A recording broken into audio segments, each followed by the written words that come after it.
like a compression failure or compression stresses. Taking that same piece of wood and pushing up on one end and down on the other, and it fails like that, that would be a shear. So now you have your three basic stresses: your tensile, your compression, and your shear. Okay?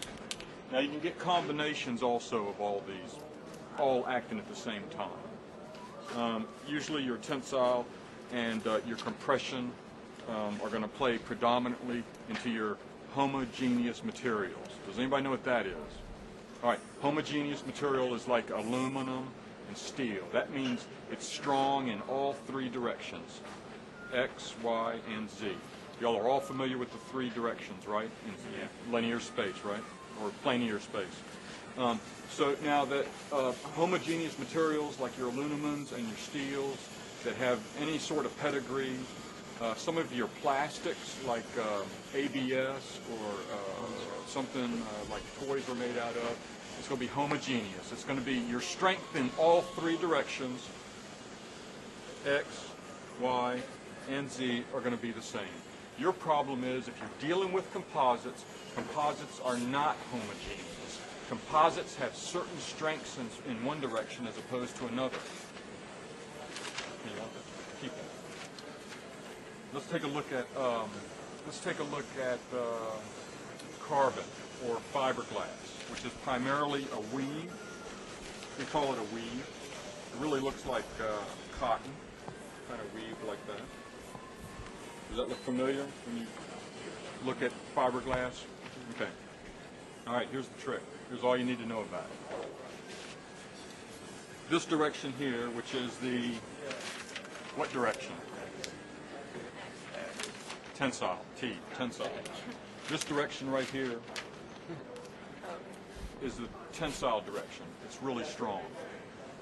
It's really strong. So if you want to carry a lot of tensile loads, you need to orientate your cloth like this.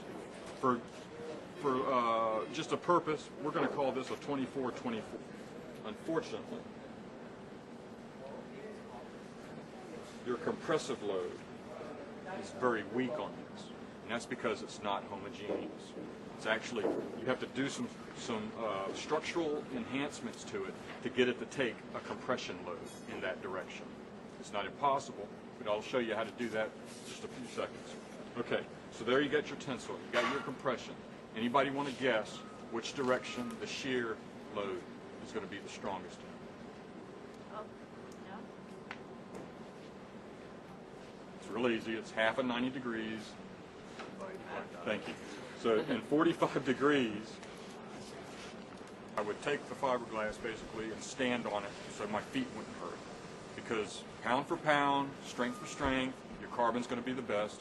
You probably don't have any radio frequency interference problems with electronics because carbon will actually conduct electricity. You can actually take a couple of strands, run it across a 9-volt battery and a light bulb to get it to light up the light bulb.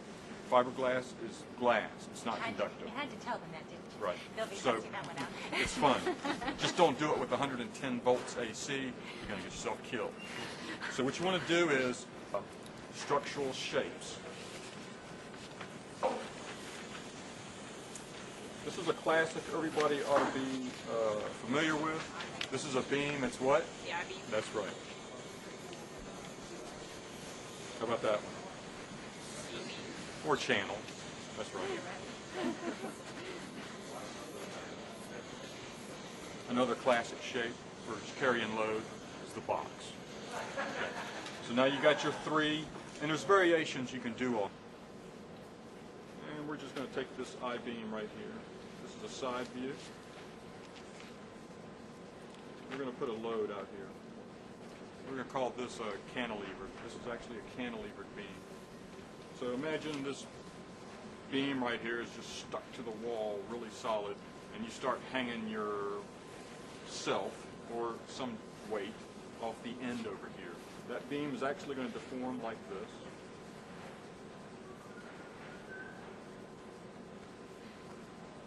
Everybody agree with that? Yeah. Okay. Now then, somebody tell me right there in the middle of that beam, not including the shear stress, is there any tensile or compression stresses in the middle of that beam when it bends like that? It's a yes or no question. Yes. That's correct. There is none. That's called the neutral bending axis. In composites, which side is the weakest? No. That's remember the compressive stresses. Oh, yeah. The compressive stresses are the weakest in your materials, in your composites. And your tensile is the strongest. Tensile is the strongest. Remember that composites is nothing more than me taking a piece of cotton cloth and putting Elmer's glue in it. The only difference is you're not using cotton, you're using carbon or fiberglass. And you're not using Elmer's glue, you're using a two-part, hopefully some type of high-performance epoxy resin system, right? So you're a substantial type of I-beam here out of carbon, and then it gets covered with some more carbon.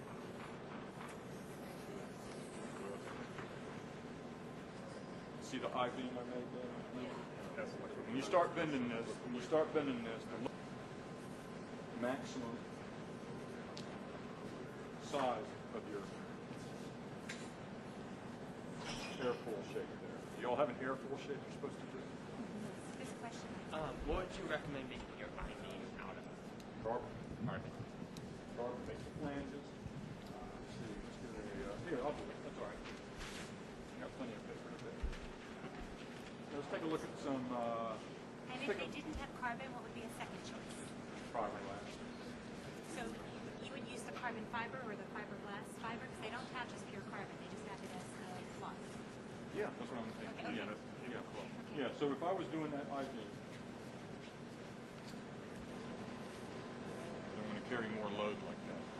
Because these pieces are in tension and compression. Tension and compression, or compression and tension. You can't have both, you have one or the other, right? Would there be any benefit in multiple layers and changing the direction of the layers, or would that just be a waste of material? There's your end view.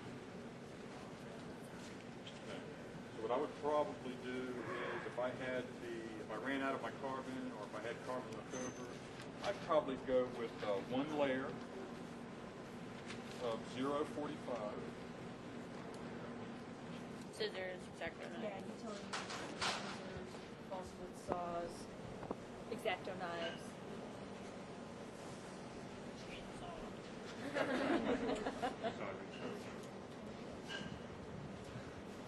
How thick is the material? Does anybody know?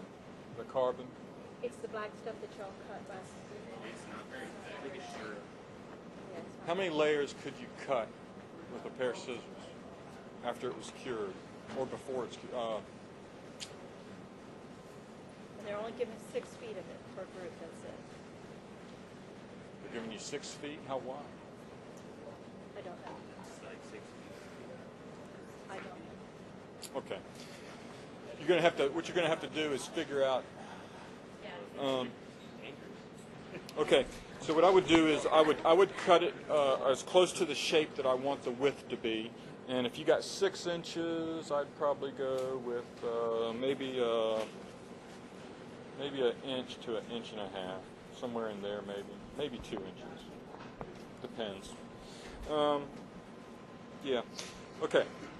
Then I'd lay it all up and I'd get these done individually. Then I'd bond in my I-beam. I mean the shear web. Now your shear web can be like. What I would probably do is I'd probably get out. Have like 6 feet of the carbon material, and we have to cover the whole outside of the wing. Would it be better to use majority of it? Carbon on the I-beam. I take that fiberglass And and use it on the outside? Yeah. Okay, so the inside is more important than what's on the outside? Your load is going to go to the stiffest Part, okay. part, and that's going to be your I-beam in this case. Now your fiberglass skin, you want to put that on the outside. That's going to carry some load. If that's the case, I'd do. If it was fiberglass, I'd definitely do 2 layers, and I'd go 0.9. On the outside? Yep. And do it to the. And putting it at least for the skin, putting it around where your I-beam is, Yeah. and then use fiberglass around the rest Yeah. of it. Yeah, A skin? Okay. Yeah, I mean optimally, carbon.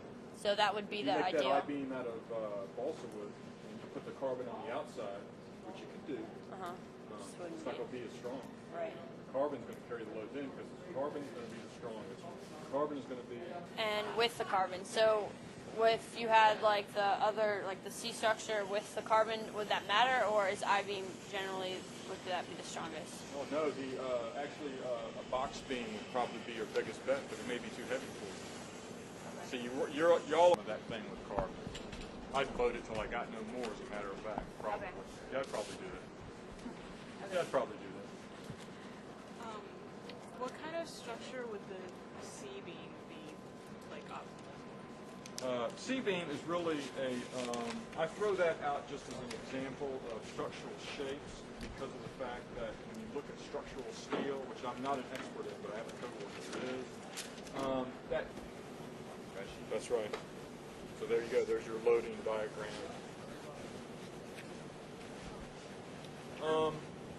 Get it out of order, but I just put this up here to pretty much give you an idea where the air pretty much travel out through this cloth here, comes out to the port.